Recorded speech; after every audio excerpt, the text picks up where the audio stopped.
እሺ ዛሬ በየጊዜው ነው አፕዴት ማድረጋችሁና የማዘር ጉዳይ ብዙዎቻችንን አስጨንቆን ነበርና ይሄ ነገር ይሞላል ወይስ አይሞላም የሚለው ነገር እጅግ በጣም አስጨንቆን ነበር። የኢትዮጵያ ሕዝብ መቼም ቢሆን በእንደዚህ አይነት ጉዳይ ያሳፍራል።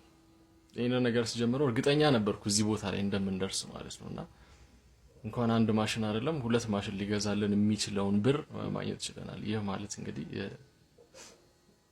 እንደምታዩት ነው 108492 ብር ከ79 ሳንቲም ደርሷል ማለት ነው። በአሁኑ ወቅት ነው የምላችሁና ቀደም እንዳልኳችሁ ማዘር በጧት ነው የመጡብኝ። አሁንም አሉ ከሳቸው ተደብቄ ነው ይሄንን ቪዲዮ ሪከርድ እያደረኩ ያለሁት እና ማሽኑ እየተቃረበ ነው እየደረሰ ነው። በተጨማሪም ደግሞ ከማሽኑ ጎን ለጎን ማለት ነው የ15 ኪሎ ማጠብ የሚችለው ማሽን በተጨማሪ ደግሞ ስልክም የላቸውም። ስልክም አሁን ልገዛላቸው ነው።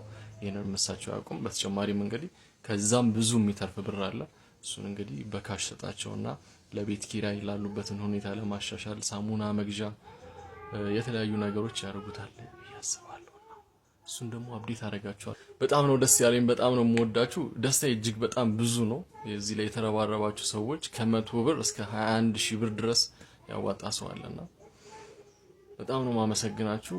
በዛሬው ዕለት በበዓል ዋዜማ ማለትም በፋሲካ ዋዜማ ቀን የአንድ ሰው ህይወት ልንቀይር ነው። የአንድ እናት አንድ የተቸገሩ እናት ህይወታቸውን ልንቀይር ነው።